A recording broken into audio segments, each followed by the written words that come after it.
Growth Bites. Welcome back to the Growth Bites podcast, season 2. Yay. And today we have Randy, aka Denco, DJ Denco, with us. Woo! I've never met you until about 10 minutes ago, you know. But why don't we start with how old you are, where you're from, and what kind of DJ you are? I'm 44.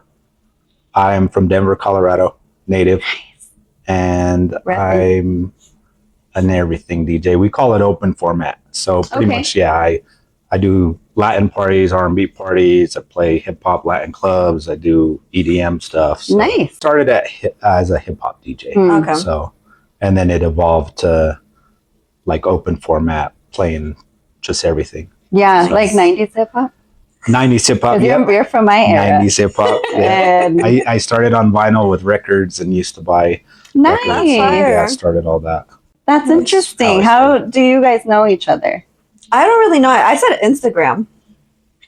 Yeah, I guess. What do you mean? Like, that's why I'm like, maybe he knows the more. first time we met was probably, how we met was through Instagram, I think, yes. That's so weird. I don't think I've ever met anyone. And then we met at a party. We met at Sorry Gorgeous. Yeah. Right? Yeah. Oh. Your friend was fucked up. And my friend was wasted and asked her how many kids she had. Well, that's a way to get like, girl. How many kids she have?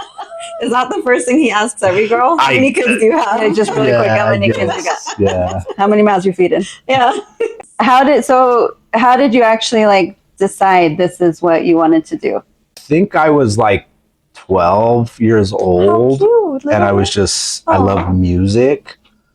And I just fell in love with music. That was my therapy. That was like freedom. That was just, and it was like Warren G. And like, I was gonna say, I have to say, we grew up in the best era of music, like Snoop, Warren G.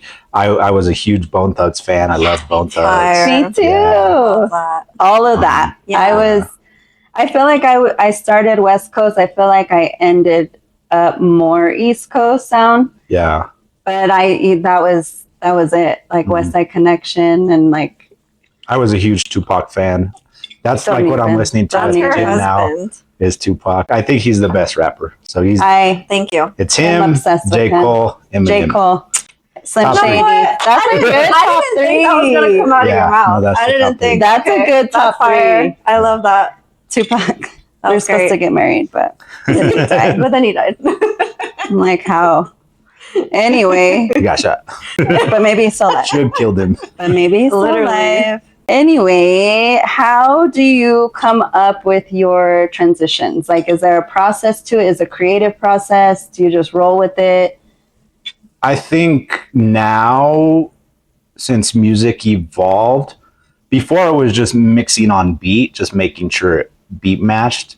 But then now the softwares, I know music theory. Oh, yeah. And you have to mix in key. Like certain songs don't mix in key. So, and I think that's like a thing that not every DJ does is they don't mix in key. So it doesn't sound as good.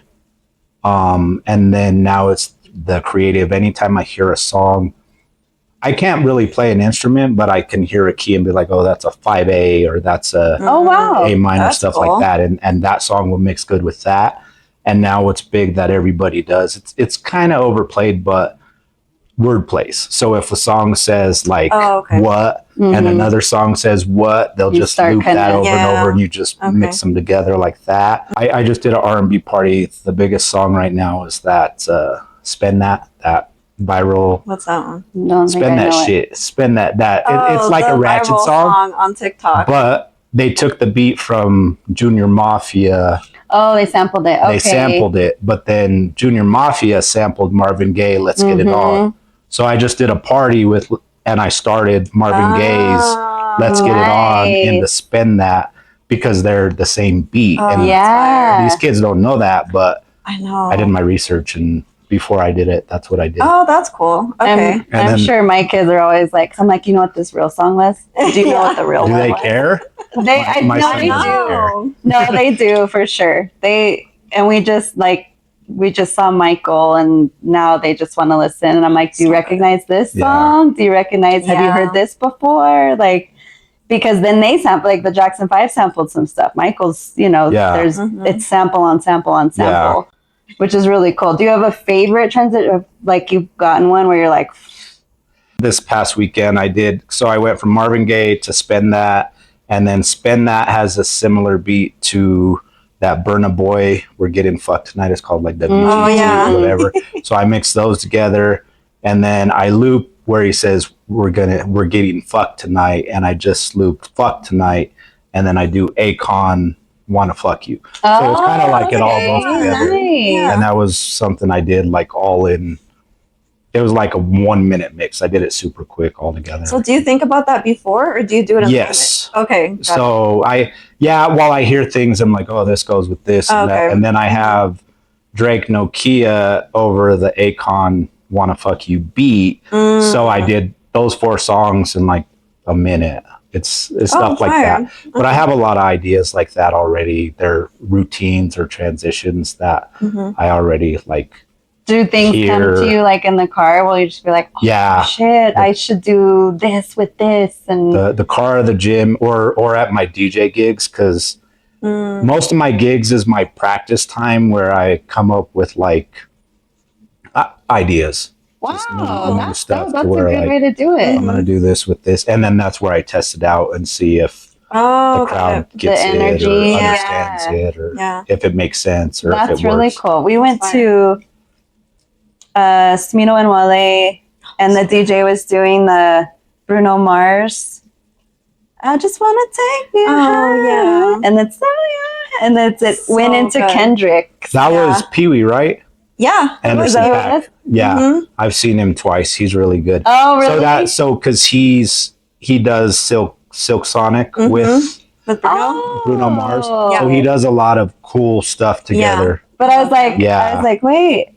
It's because he kind of kept it riding the transition for a minute, and then it went into Kendrick, and I was like, I did not see that coming. I know. There's some really cool ones. Before, back in the day when I didn't know anything about DJs and what they're supposed to do and all of that, I used to get mad because they would change the song so like, wait, I wanted to hear that. And I was like, but I like the song so much. And then now I've gotten to the point where I really appreciate the transitions and the creativity that goes behind craft. Yeah, but before I was just like, can you play just one fucking song fully? Can we just say that's not our job though.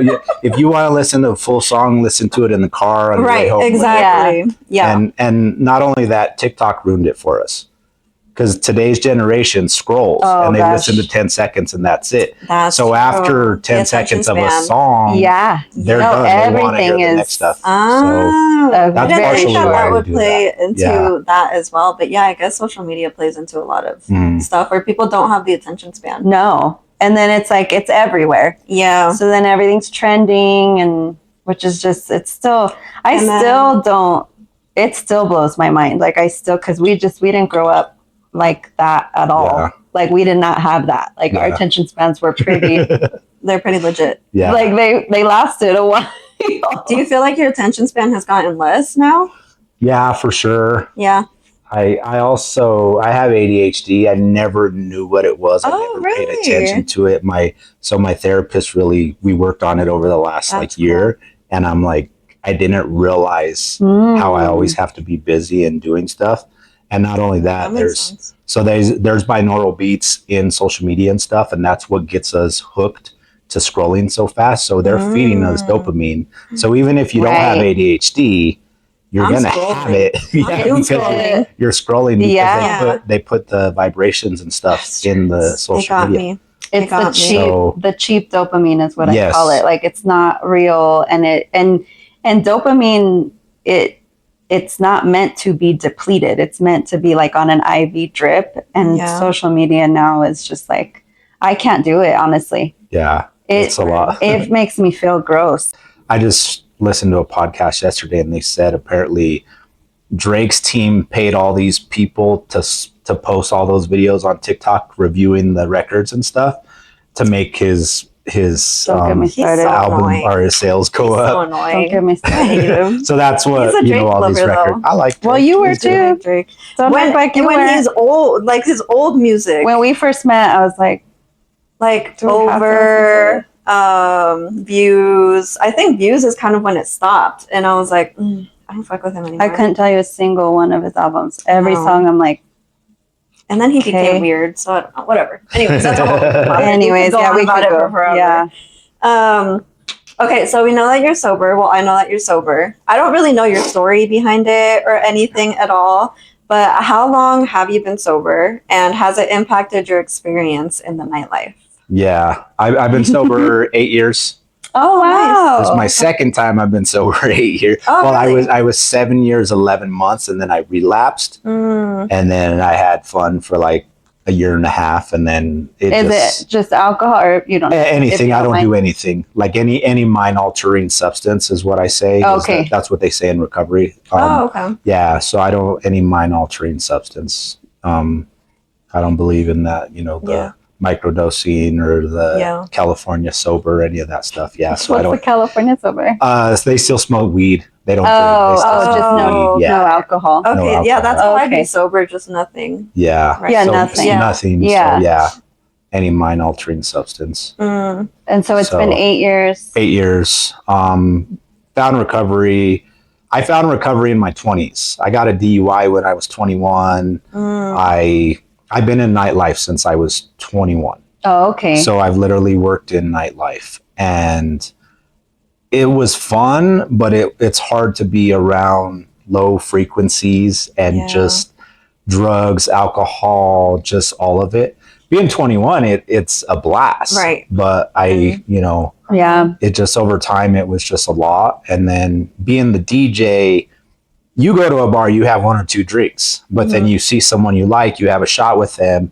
Well, I have 10, 20 people that are there for their first time. Yeah. And a shot for me, and I had keep playing that shit. Yeah. The so shot. they only gave me 1 shot, but 10 other people gave me a shot too. And so by then it's just, it was a lot. And then everybody, all the staff and everything. So it was, because they hook you up. I used to be able to go to bars and get wasted for nothing. Just tipping them. So that's crazy. It just got to be too much. And I like really, if I want to talk about my feelings, like just emotionally just empty. I'm like nothing would fill me. Like numb. Yeah. And there was some really bad experiences where it just made me feel like just lower than dirt. I just didn't think much about myself. Yeah. And that for me is just... And I feel like that shit can be like fertilizer for those feelings. Yeah. Because you're masking them, but then you have the guilt and shame of doing that to mask them. So then it's like layers on top of layers. Yeah. And alcohol, I think... I mean, I've never done drugs. I mean, other than weed. But alcohol, I think it's just so... But I'm like, how is this shit legal? And like, it's so easy to get a hold of it, which is why so many people have socially accepted. It's easy. Like, how are we cool with people driving to a bar? Don't get me started. Drinking. Don't fucking get me started. And then, like, you can't be here. Literally. You don't got to go home, but you can't stay here. Okay, I'll just drive drunk. Yeah. Like, we have created like an environment for it that is gonna make it keep going, and it's going to get people in trouble. But it's just because weed, I don't think is that. It's not the same. Not that I think you should be smoking weed all day, because I think that does some shit too. But it's not the same impairment, and we like promote alcohol, which is so crazy to me. Yeah. And now that I'm in my 40s, I'm like, alcohol just doesn't feel good anymore. Like, not from an emotional standpoint, but like my body is like, I had to keep drinking because I was hungover. So it felt like crap. Going. So then, that's the only thing that would make it better. So that's how you would cure a hangover, was with more alcohol? I drank from Thursday night till Monday morning. Like, and then by then it just yucky. My stomach just had a reaction. So do you feel was that like your all-time low? Was that DUI, and then from there, or like? No, that was when I was 21. That wasn't my low. That's in recovery. They say you can get off the elevator at any point, and it always goes lower, and it always did go lower. And for me, it just just feeling that emptiness, just feeling that just shame. There was a lot of guilt and shame, and I drove drunk hundreds of times. Oh goodness! Like I've literally driven drunk hundreds of times. And I'm this glad last you're time okay. when I relapsed, I never got a DUI. And I lived in Broomfield, from downtown Denver to Broomfield, and I never got a DUI. And that was like a huge blessing for me to see that and be like, okay, well, in recovery, you have to find a higher power. And mine is, God and Jesus. And that's what I grew up with. So finding that and really looking like, wow, he must have protected me to still, to not be behind bars or wake up dead, killing someone or any of that stuff. Yeah, thank God. Yeah. And that's terrifying. That was a huge wake up call for me, is that. I bet. But that's good, because I think there's plenty of people that it still doesn't wake them up. They're still in it. Yeah. Because it's easy and it's literally like thrown at you. Like people are like, yeah, come on, it's fine. It's socially acceptable. It's like, it's all good. And it's like, no, but for some people, it's really not. Yeah. When you have that kind of relationship with it. And I think we all tend to a lot of people turn towards anger when there's shame and guilt, because it's like the easiest emotion we have in our toolkit to deal with, because we don't feel vulnerable. We feel like we could walk through a wall. We feel big. We feel, so we turn to anger. Do you think that came up for you at all? Yes, I think one thing, I do a lot of men's work and all this stuff now, and in recovery there's the 12 steps, and the fourth step is doing a moral inventory. So when I look at all that stuff, I carry these messages as a 6-year-old boy from my father or my mother not being, there for me emotionally, or my father not being present, to where that told me as a 6-year-old boy, I'm not good enough. I'm not worthy to have a father. I'm not worthy to be anything, really. So then that, even though I don't think about it, that's what I carried on to. I'm going to drink. I'm going to do these things. I'm going to treat women this way. I'm going to do all of that because I'm not worthy enough for my dad. So that doesn't matter. And drugs and alcohol make me feel good. So it doesn't. He left me, so I don't care about anybody else. So when I really dig deep and work on myself, that's where I look at, okay, well, that's not true. Right. Those messages aren't true at all. And how do I change my life around to look at, okay, well, I don't feel that way. I don't feel that way anymore. I used to feel like that for years. When I was drinking, that's the thing, is I didn't realize that until I got sober, worked on myself, and realized all these things, about me weren't true. Yeah. And all the truths about me. And that's where it really changed to where, like, okay, well, if I need that stuff to feel better about myself, then how do I feel better without? Yeah, no, I'm so proud of you to hear all of that. That's amazing. I feel a little like sensitive about that because of the situation that I went through with my ex, and now being able to like a DJ hear, he was a DJ also, and now being able to hear all of that, I feel like these were answers that I was never able to like get or like have clarity on, or like anything that happened. So I'm like, hearing it from you, it's just like, wow, like that's all that's going on in the mental part of this whole journey, is that there's just so much that goes behind it, and it's so much deeper than just drinking every single weekend and not communicating. There's just so much more that goes into it behind it. There's stuff that we deal with, and that's how we learn to deal with. And alcohol is addicting, and you feel good on it, so why not continue? And you don't have to think about any of the things that are bad. You could just I mean, it all comes down to our programming, but a lot of people don't know their own programming, because it does, like, therapy is really helpful for digging into that and understanding, why am I the way that I am.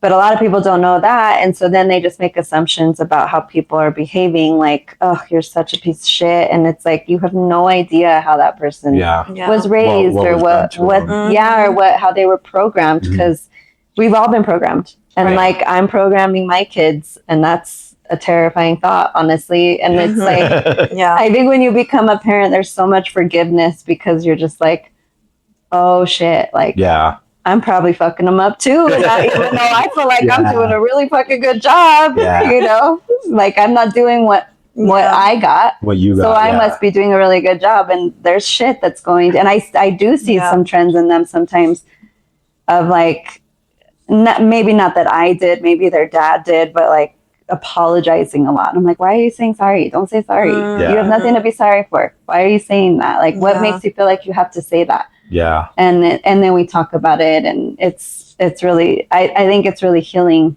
and I hope that I'm doing a good job with them. But again, when you dig deep, you find answers. It's not just about like constantly talking about how fucked up you are. It's like, what happened that made me start thinking this way, that had me create these beliefs, these thoughts, this identity. Yeah. So I'm really proud of you for doing that. It's really awesome. Cool to hear that. Yeah. I've always been curious about your journey and everything. So hearing it, it's awesome that you're like here now. Yeah. And you're setting an example for everybody else. And as a man, I'm sorry, but men there's a stigma around men and digging deep and being vulnerable. And I'm so happy that you're setting the example for people to be able to communicate further and talk about their feelings and their experiences that they're going through, because it is hard for men to open up. So I'm glad that you're doing that. And encouraging that onto your friends. I do. I got involved in these men's retreats like 8 years ago. Mm-hmm. And they're really intense therapy. They're really intense. Oh, are they? Yeah.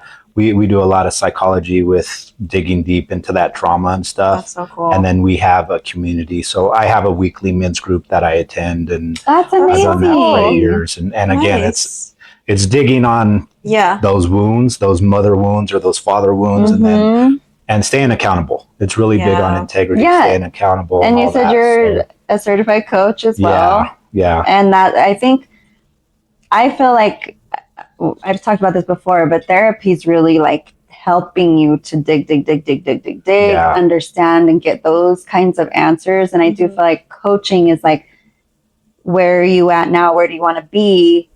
And I'm going to hold your ass accountable to getting there. Like, this is what you want for yourself. I already see it for you. And like, we're going to get that shit, you know? So accountability, a lot of people need it.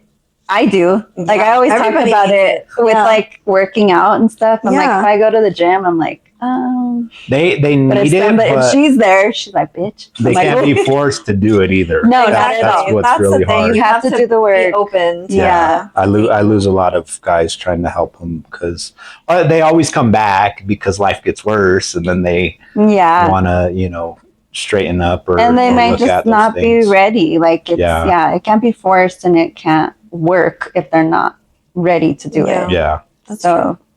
But I'm glad that you did that. It's so good to hear that. That's awesome. I love that. Do you think there's a certain perception about DJing? Kind of goes into that. Do you think there's a certain perception? Don't get me started.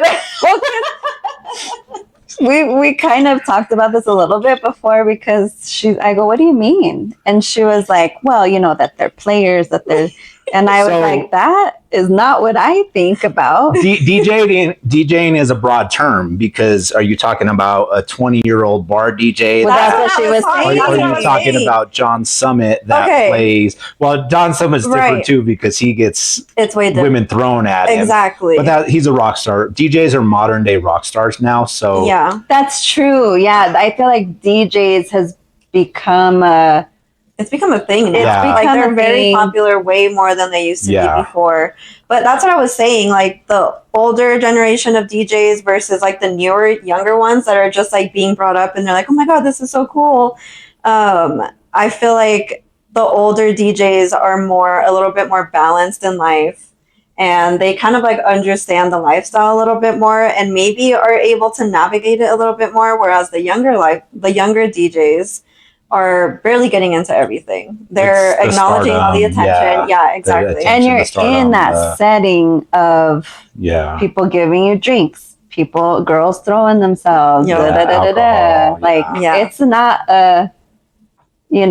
rainbows and kittens type of setting, type of vibe. So and then there's like the in-between kind of DJs where they're trying to figure it out. Like, see, I think it comes within. Yeah. Because where is that guy at in his life, and what is he attracting, and is he attracting that, or is he? I don't get hit on anymore. What do you mean anymore? Do you think something has changed? I used to. It was easy. I think it's my energy. I think my energy changed. So I don't feel as available or look as available or because you're probably really feeling the music. You're into the music. You're like, I don't need a shot. Like, it's and that's like, oh, this guy's like in it. And then there's probably others that are like, you know, exactly. Look at me. Yes, exactly. Yeah, exactly. I've done it all. I've been in those positions. Yeah. But like it's not now. It's more of the music and a job, and I'm working. Yeah, because the Denver DJs that I know are like our age or older. Yeah, and they're not. Maybe they were like they probably were. They probably were at some point, but I don't see like when I think of a DJ. But again, like when I think of a DJ, I'm not thinking of like the secret coffee party we went to where I'm like, what? Okay, but one of them was actually like one of them was well-known DJ that travels. Was he the second one? The blonde hair guy. Yeah, he was dope, but also because he's playing 90s stuff, so I was like, yeah, I was feeling it. The first one's like, and like all the dubstep, and I'm just like, okay, Coffee. let's just dance it off. Like it's alarming. Like it freaks me out. After a while, it's just like it becomes. I'm like, maybe this is why people do drugs and drink, because I'm like sober. This is intense. Like I can't fucking. So those kinds of DJs, I'm like, are you a DJ? Yeah. Only because I don't connect with that kind of music.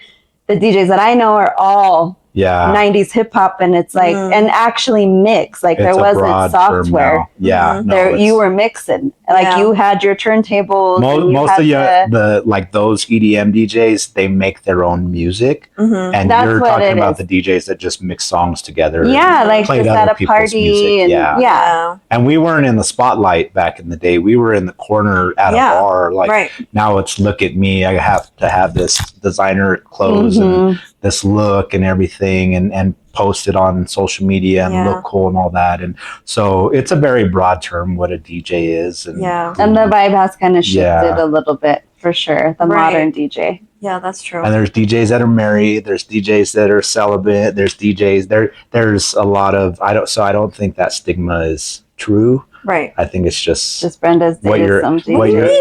I was saying how many different DJs? I think is what you're attracting, and why are you attracting that? Okay, but I only dated two DJs. Great question. I only dated two DJs. And what did you guys say about them? They have some shit to work through, and they're very avoidant. The two that I dated. It's not like I think they're great people, which is why I talked to them. Yeah, but just in their life in general, they're not ready to be where I want to be. And do you have shit to work on? And do you have there's always stuff to work on. I always feel like I have what attracted you to them in the beginning? So I think in the place that I was at when I did meet, like the first just the first one, I was in a very, I think, just very confused and like vulnerable state where I was needing to kind of feel something within myself. So I was going out a lot. I was spending a lot of money. I was just like wanting to go out all the time and be in that lifestyle. But it's hard too because I never got to experience that. I was in a 6-year relationship. And then prior to that, my mom wouldn't let me go anywhere. Oh, okay. So just coming out of that 6-year relationship, I was like, wow, my 20s are gone. What is it like to be outside? What is it like to be with my friends? What is it like to go to these different events and drink and just not have any fucks in the world? Yeah. So I think that's what brought me to him. And it was great at the moment. Like we had a really good time. He was a great guy. I'll never say anything bad about him. He's a great person. But I think that's what brought me to him is that I just didn't know who I was in that moment of my life. And then the second one, I don't know. I feel like I was love bombed and kind of told what I wanted to hear in the beginning. Yeah, I was gonna say he gave you the princess treatment that you want. Exactly what I was looking for. What I told him that I wanted. On paper. He did all of that, and then it fell off, and he became who he really was. Yeah, because that's not who he really. That's not who he. See, I was in that same relationship too, but I disagree because she said the same thing. Oh, you changed this and this and this, but I think she also changed. I think both parties change because after the honeymoon phase, it's like, then what? How do you grow together? Exactly. And that's what I want to say.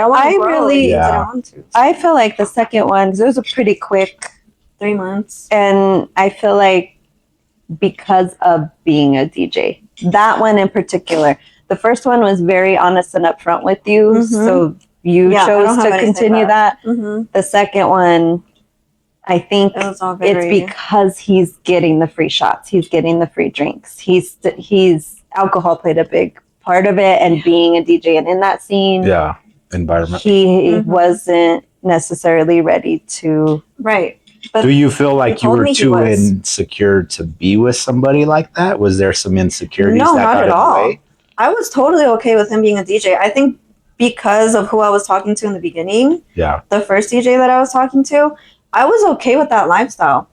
I just wanted you to be open. I wanted you to not have these white little lies that I would find out about. I want to talk about feelings. I want to talk about deeper conversations, and for it to not just be like surface level. And then I also wanted to grow in life, where it's like, okay, so what are we going to do? Like, do you want to go to the gym with me? That would be a no. Do you want to go on a walk with me? That would be no. It would be a lot of things that played into it that I'm like, damn, like, how am I supposed to grow with this person? I can't. And he would keep telling me, I can. And I would keep believing. And then at a certain point, you just can't well, that was also what I was trying to tell you too, is that I know you want the princessa treatment, but it may not look like what you think it's going to look like, because if we got out your checklist, he opened the door, he did this, he did that, he checked every box. But when it came to the real shit, he couldn't show up. And that's why, like, hearing your story, maybe you have to change your list. That's what I was getting at. It just may not look exactly right, because he really like did all the things you always talked about that you wanted. But you can see that that's not everything that you want, and that's not the most valuable shit that you want. To it. Yeah, that's what opened my eyes, and I think that's a good thing that came out of that relationship, because it opened my eyes to, like, it's not just that. Like, someone can do all those things for me, but like, what else are you gonna give me in order for us to actually build something long lasting? So that definitely opened my eyes to, it's not just that. That's not the most important thing. Well, it just doesn't hold the most weight and the most value, because we've on the podcast before, she's like, open my door, and I'm like, you don't gotta do that for me. And she's like, what? Why the fuck would you? I want to end up with someone that's going to open my door. And I'm like, that's great. For me, I don't need a performance. If you're doing it to perform for me, I don't want it. If you're doing it because you genuinely, like, you grew up that way, I'm going to be like, this makes me uncomfortable, but I'm going to let you do it. Because I'm like, I could fucking open my own door, but that's because I'm a Leo and all that. But I'm like, I'm a Leo. I didn't even know that. When's your birthday? July 24th. Oh, okay. So you're like a younger Leo. I'm Cancer Leo. I can't stand cancers, but really, I'm Cancer Leo. Yeah. Oh, you're Leo. Because what is it? 23rd is the mark. Yeah. Oh, that's interesting. That is interesting. That's wild. Okay, that makes sense. Well, so then maybe you understand. Me a little bit more. Okay, and then also, I remember the first set that I saw of yours was at Planet Perreo. I believe that was the first set. It was 1 year ago last week. Yeah, it was like that was 1 year ago. And I was like mind blown, because you played the best music, all Spanish songs. And I was like, I've never heard a DJ play all of these songs before. Like, this is fire. I was literally like beginning to end. Yeah. I was having the best time with my friends. And so then I found out that you don't even know Spanish. No habla. I'm like 940 days on Duolingo, but no, I don't. No, I didn't. They didn't teach me either. Yeah, I was like, we're from Denver. Exactly. I just had a conversation with my friend. My my grandparents came here for the American way. Interesting. And they couldn't speak Spanish. Yeah, the teachers told them couldn't speak Spanish. You can't. So they didn't teach us Spanish because we came for the American dream, not the American way. But the Denver Mexicans. So I know. I mean, we know. My mom knows the little Spanish, bit. and my grandparents. We know bad words, and like when you're in trouble. I could order tacos if I needed to. Yeah, no, we're Denver Mexican.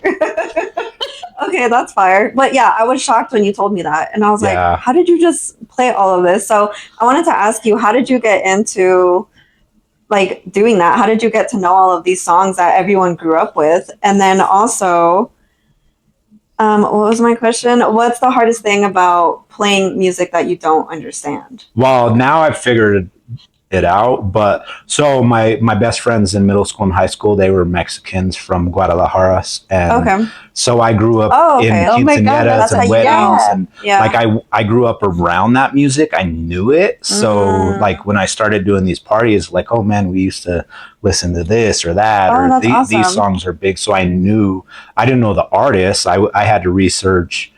And then with my music organization, I spent hours upon hours. So I can't say it properly, but corridos, I think is how you say it. So I literally had to go through and write them all down in my program. So I know these songs are this type.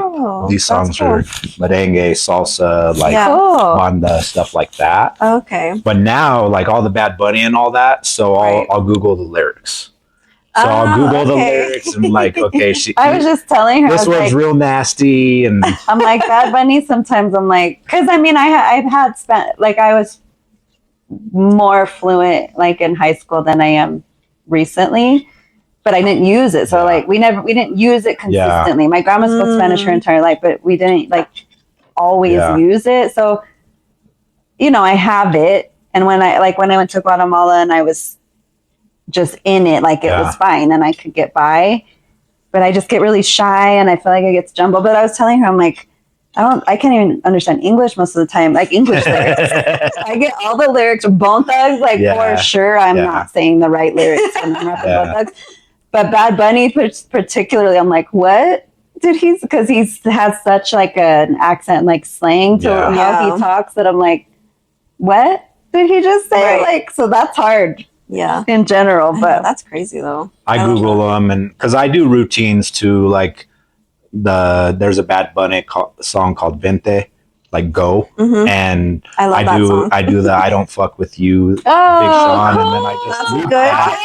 And that's like you. Yeah, I love. But I Googled it. I was like, okay, this again, this key is the same key as Big Sean. So I'm you're gonna play this like this, That's really cool. That's super cool. Prep for my sets, and it's a craft. Yeah. So who are you becoming now? I'm a content creator now. Oh shit! That's I think every day it's a challenge. I think every day it's just growth to be. That's the relationship I was in recently was very stagnant, and there wasn't really room to grow. And for me, I always want to grow. I always want to elevate, change, be better. Yeah. And what that really looks like, I think that the biggest things I ask for out of life is just peace and serenity. And if you have that in anything, in the storms, when, things are going good, I think life just gives you more energy to continue to go. And, it's a tranquilo behind you. Like you're saying that, and I'm looking at that word. It's like a halo for you. So that's what I want, really. That's what I strive for. Well, and speaking of that, we kind of were talking about what is it like to date a DJ? Like, has that career come up in your relationships? Yeah, but I look at myself now and what attracted me, because I've been with some very insecure girls, and in that like, environment, I'm with a DJ, or is it like? Well, my ex threw herself at me, so then when I went to work, every girl was throwing herself at me. Because she's very insecure. Got it. But I think I was at a different place in my life that attracted that. Right. Yeah, your frequency. No, I'm all about your frequency. We just talked about, we ended last season. I had told her, I'm just bringing her along with me as this is our last year. El último año, this is our last year of not having everything that we want. Because I just got out of also a relationship where it's like, I very much love this person. He loves me. He's my bestie. I've had like such a soul connection with him, but that's not enough when you're not growing in this life, because yes, like the soul is deep for sure. And that's like a really solid thing that's hard to find. But we're here for a reason. We're here to learn lessons. We're here to grow. We're here to enlighten ourselves. In my opinion, we're here to enlighten ourselves so that we don't got to come back and do this shit again. We're here to be able to go into enlightenment after this life. So it's really important to me to like live every single day and to grow and to, and that's just not where he's at on his journey right now. And so it's like, well, then it's all good. It's all love, but we can't do that then because we're not in alignment. Is what it comes down to. And that's the frequency is that alignment, I think. So this is something that we've talked about a lot on the podcast and we've asked our other guests, but dating in Denver. Just give me one. Wow, there's no reaction for you. That's great. No reaction. It's full of piss. It's full of piss. I can't blame Denver. I can't blame Denver. I can't blame women because it's frequencies. And what am I attracting? I think I've been working so hard on myself for the last 8 years of my life, 10 years of my life, probably, that I don't feel like I'm ready for the one I want.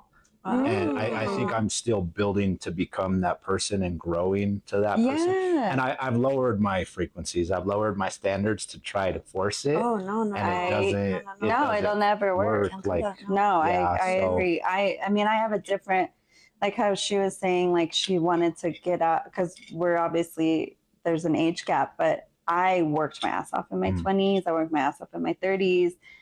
I was in a 20-year relationship that I didn't want to be in after a year, like 1 or 2.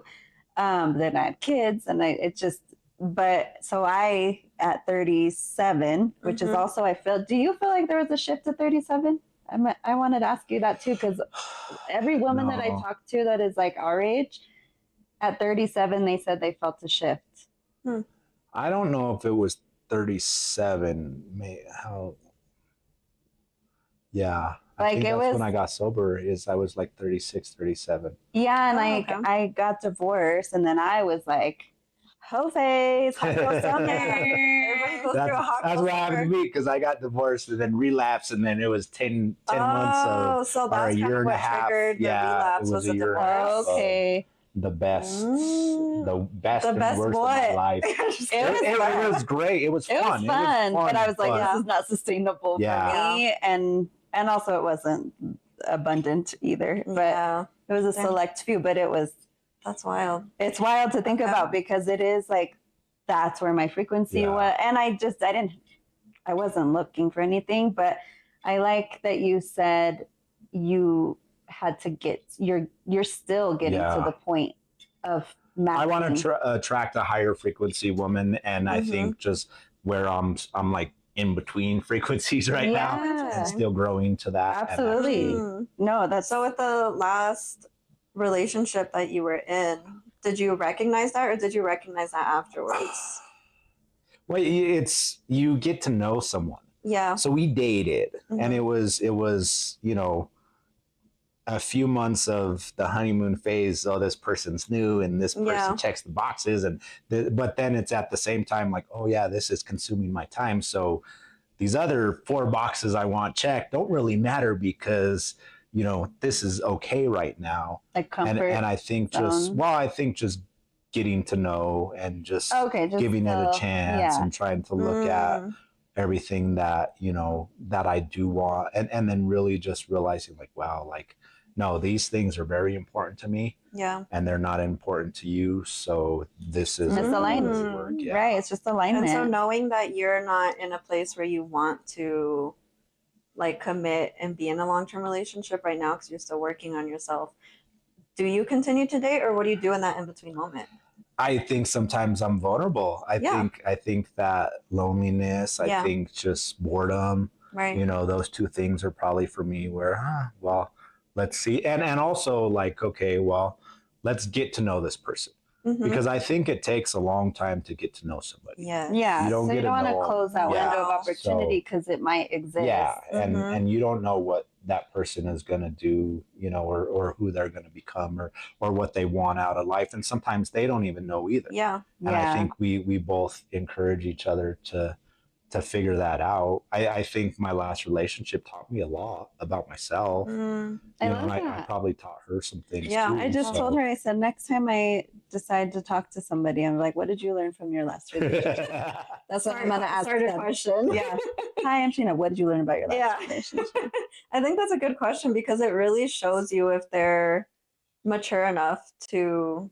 If they're learning and growing. Yeah, if they're learning, if they're talking shit about their ex, then that's obviously like something that you shouldn't, like, red flag type of thing. But like, I don't know. But we learn if we choose to. There's a lesson in every experience, every connection, everything. Like we can find but a lot of people just are like they just stick into that ego part, the human ego of just surface level stuff. And then it's like, okay, but what was that trying to teach me? Right. Yeah. So if a man can tell me that, then I'll be like, okay, well, I'll talk to you some more.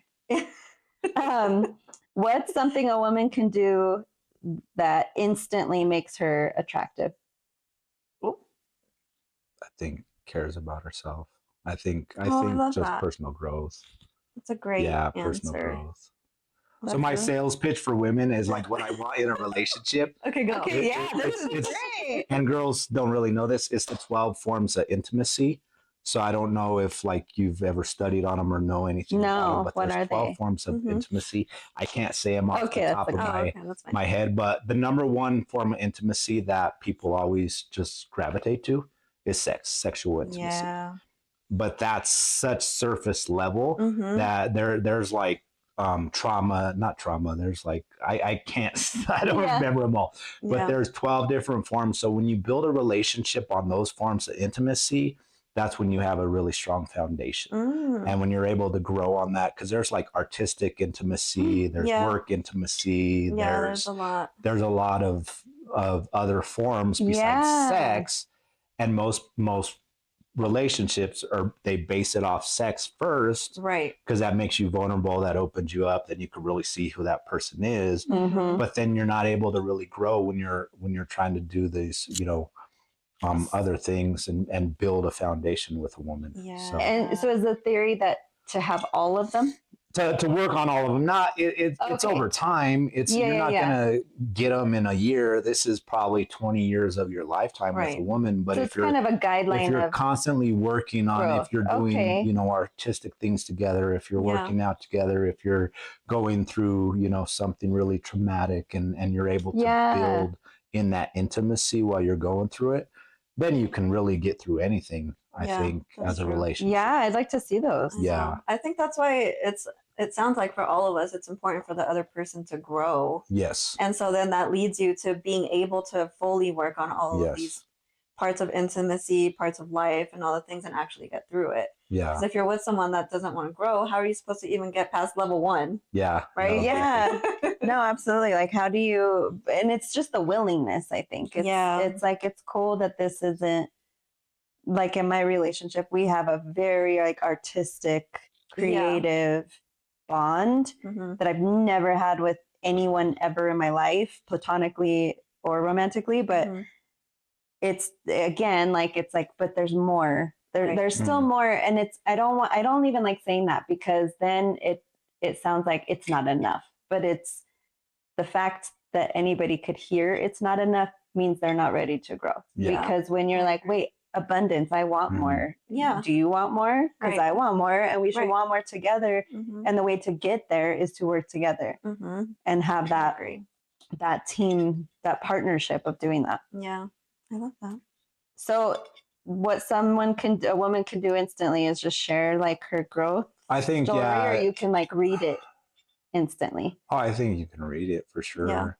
But my last relationship, she went to the gym, so I thought she cared about herself, but it stopped at the gym. That's literally, and it was twice a week, so it's like, the gym was twice a week. So it's like, I mean, that's good. I guess there's a few. That has happened a couple times to me too, where I'm like, you go to the gym, you're open, but there's way more than the gym. Yeah, exactly. It's like you have to be doing a lot more. Yeah, there's a lot more to taking care of yourself than going to the gym. That's my least favorite way of taking care of myself. I know, but I still do it. God, I hate it. Type shit. Oh, how do you take care of yourself? I know that you are on like your fitness journey. Peptides. Get your needle out. 30% off right now. Oh my God. What is this? He's into the peptides. Well, everyone's into peptides right now. So I don't know what that means, that you're into the peptides. You're putting needles. I'm shooting up. You're shooting 12 times a week. 12? Yes. Is it actually 12? Yes. What are we talking about? So, okay, what am I doing to take care of myself? So I'll start with my morning routines, and this is just recently. So in my life, I've struggled with my weight. In high school, I used to be 250 pounds. Early 20s, I lost 80 pounds. Oh, wow. Gained it back in my 30s. And after the pandemic, I lost 70 pounds. Wow. I did a program called 75 Hard. Oh, yeah. I did that for 2 years. And then I slowly gained my weight back. And now gym's been a part of my life. Like ever since out of high school, I go to the gym 4 or 5 times a week. Eating healthy. I went like 2 different times. I went 2 years with no gluten or dairy. That's awesome. Gluten's the number one inflammatory. Dairy is the number one cause of cancer. So those 2 things, like I cut out of my life, and then I slowly got back to them. But now it's diet and exercise and peptides. So we have peptides in our body. We produce them.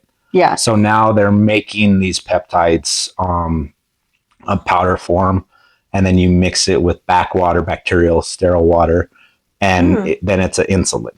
And what it does. So the most popular everyone's on is retatrutide, and that's a GLP-3. It's like Ozempic. Ozempic's a GLP-1. So this hits 3 receptors. So it's better than Ozempic, but it's a third of the price of Ozempic, and anybody could buy it because we're buying powder. We're not buying insulin. That's how they get away with it. But it helps suppress your appetite. I was going to say, are you eating? It speeds up your metabolism. Because I know someone that was eating? Yeah, it worries me because I know someone that was taking it and it saw like really good results, but literally was not eating. Like no joke. If you're not a gym rat, you should not be taking peptides. Because yes, you'll lose weight. Like someone that's 300 pounds, they'll lose 50 pounds in 6 months, but they'll gain that 50 pounds back the minute they get off of it. And you're not supposed to be on this stuff for more than like 8 months at a time. Oh, shit. So yeah, you got to cycle. You got to cycle off of it, and they don't eat. This person does not eat. My first month on Retta, I lost 8 pounds, or like 15 pounds. But I lost 8 pounds of muscle. So then so now I gained weight back, but I lost 7 pounds of visceral fat, and I'm at like I gained 8 pounds of muscle. Oh, good. So I'm back to that. Which is why you should go to the gym. You have to work out. You have to stay high protein so you don't lose muscle. I'm on another peptide called tesamorelin, and that burns your visceral fat. So that one, and that's an injection. It's a very tiny needle. It's smaller than like a safety pin. It doesn't hurt at all. We're not shooting up diabetes. So we're not shooting up in our veins. I'm used to needles. Yeah, it's a diabetes. It's no big deal. I can't even watch you do it. I'm like, I know it's rough. I don't do good with needles and blood and all that. So it's not fun. Diabetes is not fun. Well, yeah, no.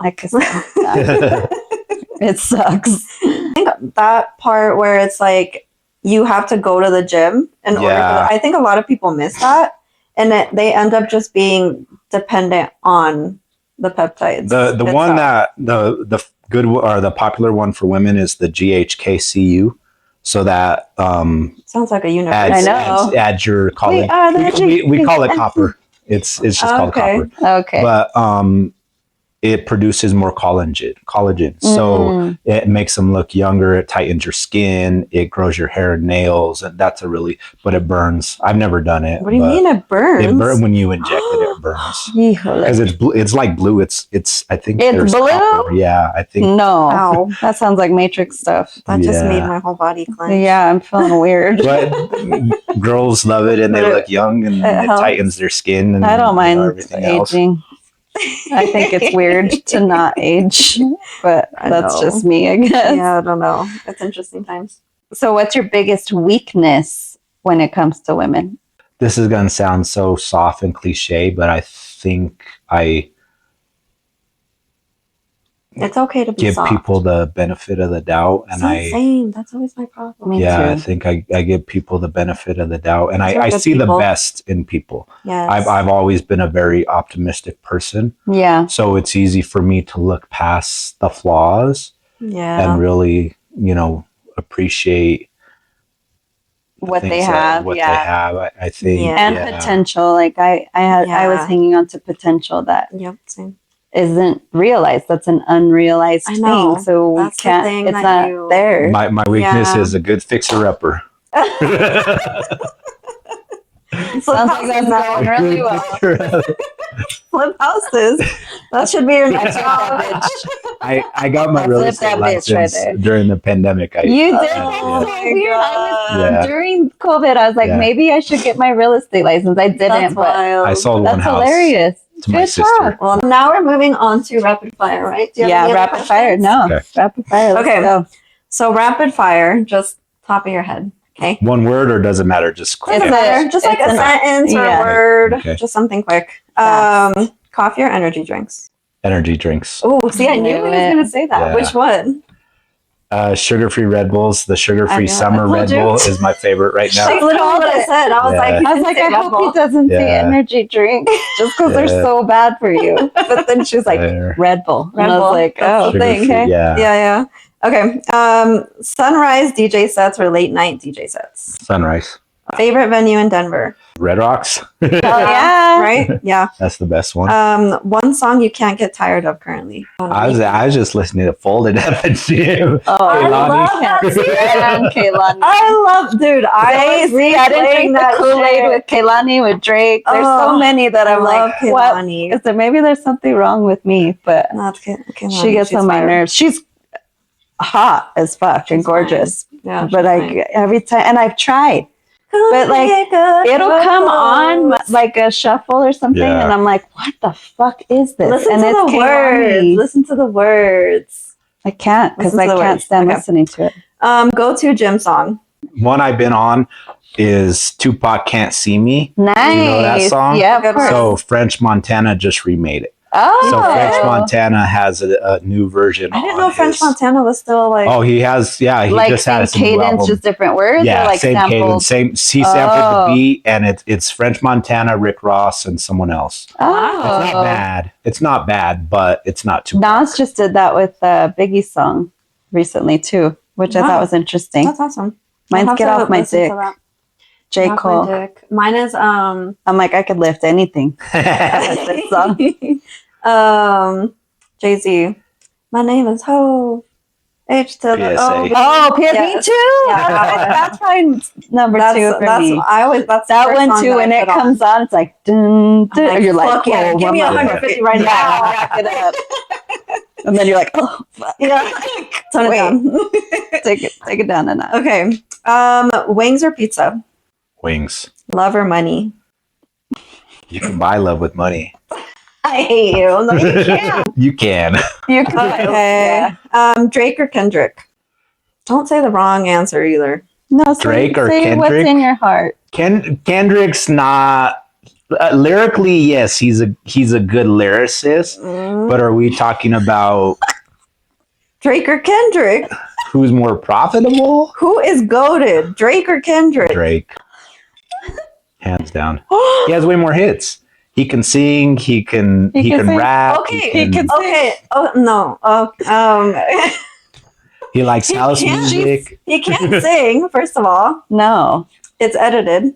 Second of all, don't even he has a ghostwriter. It's not even him doing it. So when I found that out, have you been to a Drake concert? Yes. Have you been to a Kendrick concert? Yes. Kendrick sucked. He stood in the same spot for 1 hour.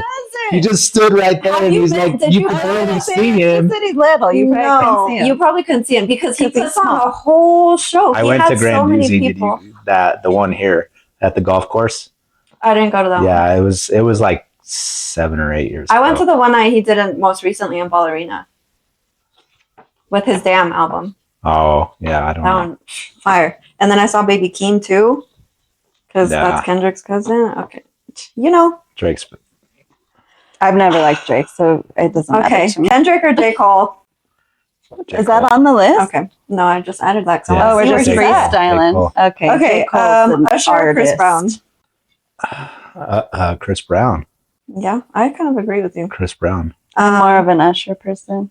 Yeah, but Usher hasn't been. Yeah. It's just because it's Chris Brown's been relevant since the 2000s. Yeah, Usher hasn't been relevant since the 2000s. I just don't really follow Chris Brown that closely. I mean, there's some. He has a ton of his catalog is crazy, it's wild. And it's always fun. Yeah, like any Chris Brown song that comes on, you're a good feeling it. You're dancing. Yeah. Okay, last one. Lotto or Glorilla? Glorilla. Yeah. Really? Fun fact. I said Lotto. What? What's Glorilla's real name? Gloria. Yeah. Okay. Most girls don't know that. I don't know.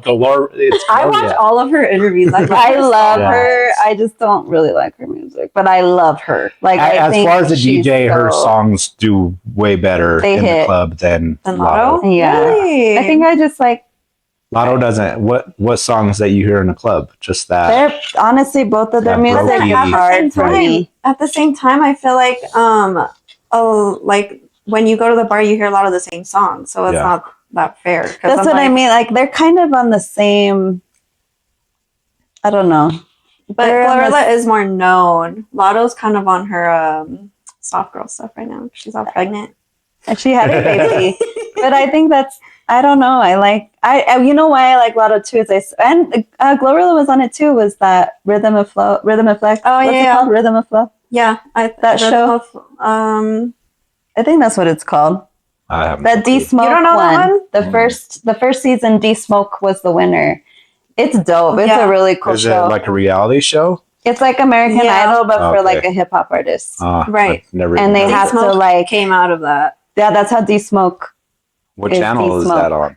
Like I think it's MTV, but it's on Netflix. Oh, it was just Netflix, I think. Oh, I don't know. I don't know either. Yeah, but Lotto was on season 2, and I just fell in love with her. I know she's so cute. But Glorilla's she's fucking hilarious. Her accent is so good. Okay, well that's it for me. You have some closing questions. What are you most proud of that nobody sees? Most proud of probably what a great father I am. We never even talked about that. I know. Yeah. You have one, baby? I have 2 kids. Oh, you do? How old are they? 15 and 27. Whoa, you're a full dad. Dang. A full dad. That's wild. I feel like I'm 27. That's wild. I'm not. But you're not that much older. I'm about to be 32. Than your kid. Yeah. Wow. That's amazing. What makes you a good dad? I think always being present. I think always just from my father wasn't there, so I never wanted to be that. Mm-hmm. So it was just always, and I've gone through hell with like custody and parenting and co-parenting and all that. Like it's always been very challenging. Yeah. So, but like my daughter's older, 27, she was a daddy's girl, like, always close. So and same with my son, just they've always been a part of my life. And they're probably close because they have such a big age gap. Yeah, they have it. Well, it depends, but because they are 12 years apart. Yeah, that's a lot. So, even with my brother, we're 6 years apart, and that was a big. My daughter's been out of the house for a while. Yeah, that's how I was with my brothers. Spend time and do stuff together and stuff, but she's a grown ass person. Yeah, she's grown. That's wild. Cute. Oh, I love that. Yeah. That's what you're most proud of. Have they gone to one of your DJ sets? My daughter loves EDM. That's cool. She's in her drinking phase right now. So yeah, 27. So my youngest sister is 9 months older than my daughter. So that's her auntie. So they're like best they're friends. like, yeah, cool. They live together. They're always out. Awesome. But yeah, my daughter's been to my gigs and she's into EDM and goes to Red Rocks. I think she's going to 2 shows this weekend, like nice EDM shows. And yeah, she's into music and all that. That's dope. Yeah. That's really cool. What's something that you have to unlearn right now in order to grow? Especially because you're in this in between, which I feel like I'm in the in between as well. I just feel so bitter. I was like, you feel giving bitter? people a chance. That's what I need to unlearn. I think probably maybe I still want to stay vulnerable, but I think definitely there's been some situations in my life recently that I feel like I've been taken advantage of.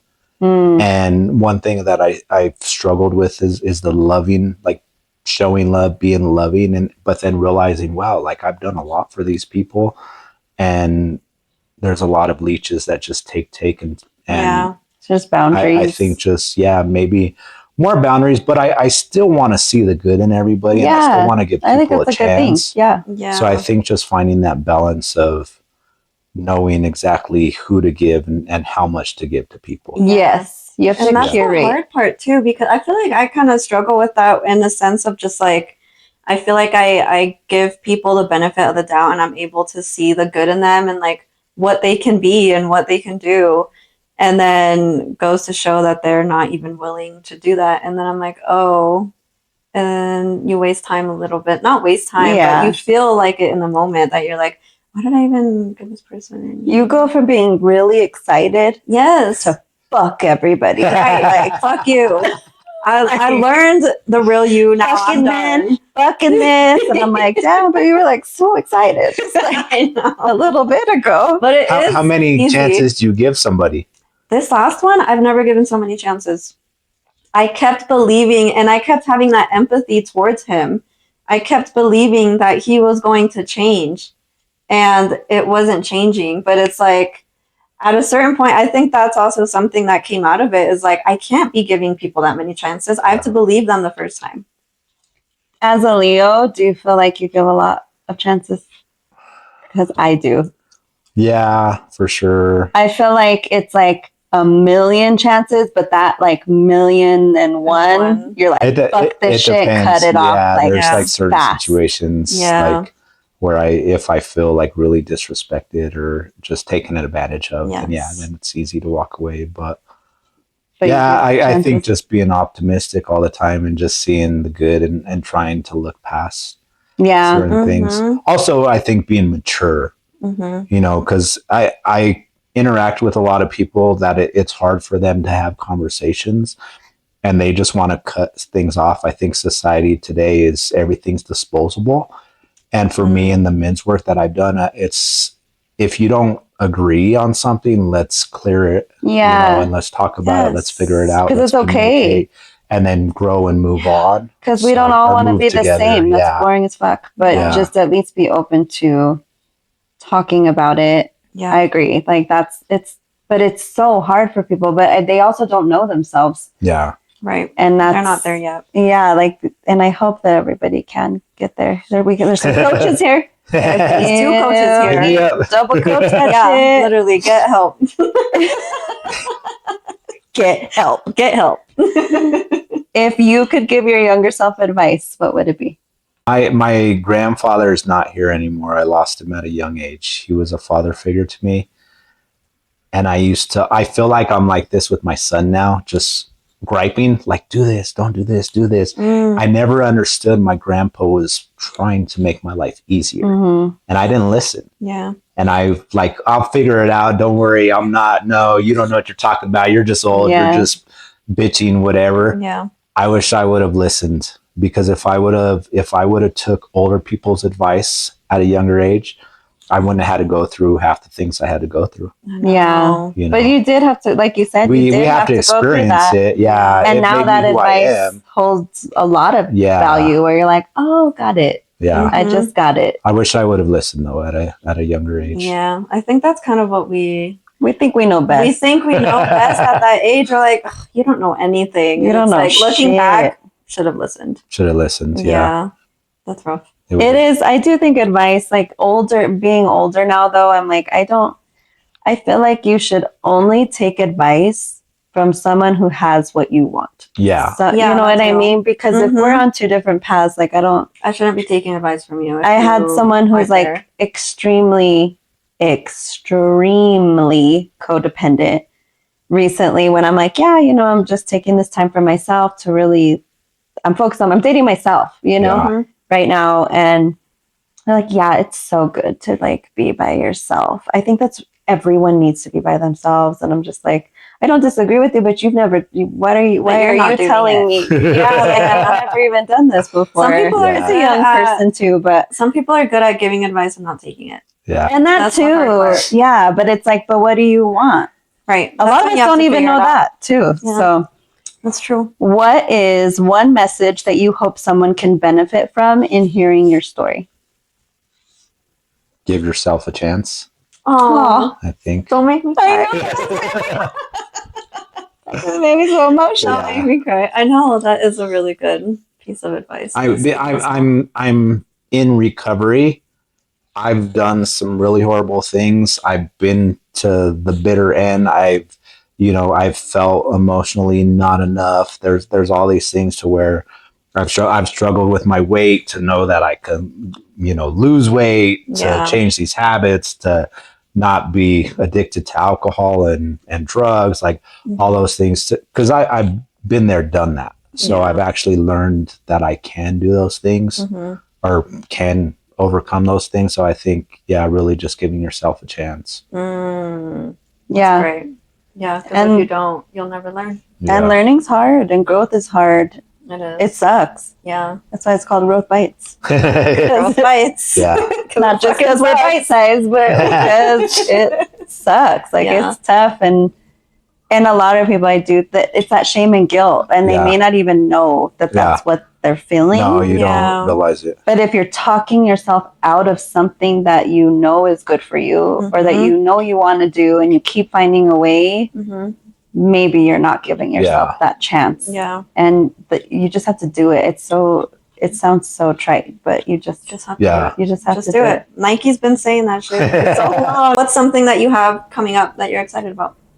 You want to tell the people where to find you? I have a Latin party Saturday, an R&B party the 25th of July. July 5th, I'm doing another party, a new party. It's more of EDM. It's called, we're calling it Hey Chat, and it's Baile Funk. Do you know what Baile Funk is? Mm-mm. So Baile Funk is Brazilian. Funk. Funk. Yes. So funk dance or dance funk, however you say it. But it's like, so all the new EDM had, like Skrillex is really big in Baile Funk. And then we're doing Miami Bass and Jersey Club. Those are all Drake's new songs, or like Jersey Club. That whole phase is a Jersey Club song. So it's those type of genres. They're all electronic genres. And then we're doing like the DJ in the middle of the crowd and more of like intimate, be around the energy and the DJ and all that. I feel like everyone's kind of starting that now, of like that's the DJ sets, and then like I want it to feel like a house party. Like when I go out, that's how I want it to feel. That's what we're doing, and we're calling it Hey Chat because like your chats, bring your chats. And then another term I came up with is, I didn't come up with this term, but I used it for something and it stuck, is booth baddies. Do you know what a booth baddie is? No. Why are you looking at me? So now the EDM DJs, I don't know if you ever watched, like, in the clubs, in there. There's all the girls and those girls call themselves booth baddies. Oh, so when they're behind the DJ recording, being in the DJ booth and stuff. Yeah, you want to do that? That's what they call themselves, as booth baddies. So we kind of we're gonna bring it back because I feel like now it's gotten into like there's just a bunch of guys behind the DJ. So are we bringing the girls back? Oh, we're bringing so I did a bunch of interviews with girls on what a booth baddie is and all that. Yeah, so but a booth baddie, they have to have good energy. You can be on your phone a little bit, but be present. Be present. Yeah, you're there for the music, the energy, and all that, and the more energy you have, the better the DJ is going to be. So and the people there, like it's going to spread when you bring that. Oh, that's cool. So how do people find you and know where to see your sets? IG is I am Denco, so IAMDENCO. That's my IG. I think that's my TikTok too. I think that's all my socials, honestly. I am Denco. So, we'll put it up for everybody to see. Thank you so much for this. Coming. This is great. This was honestly like I've been wanting to interview a man because am I the first guy? Yeah. Because it's always us, you know, and we're similar, but also so different. And it's like, it's nice to like get a whole different perspective that we will never have. Right. So it's just, it's nice. And the fact that you were open and willing and down to like share shit that most guys probably don't want to share. So thank you. Thank you for showing up and doing this. For sure. Thanks for having me. Thank you. All right. We'll see you on the next one. Bye, guys. Type shit. Type shit. Fire. That shit's fire.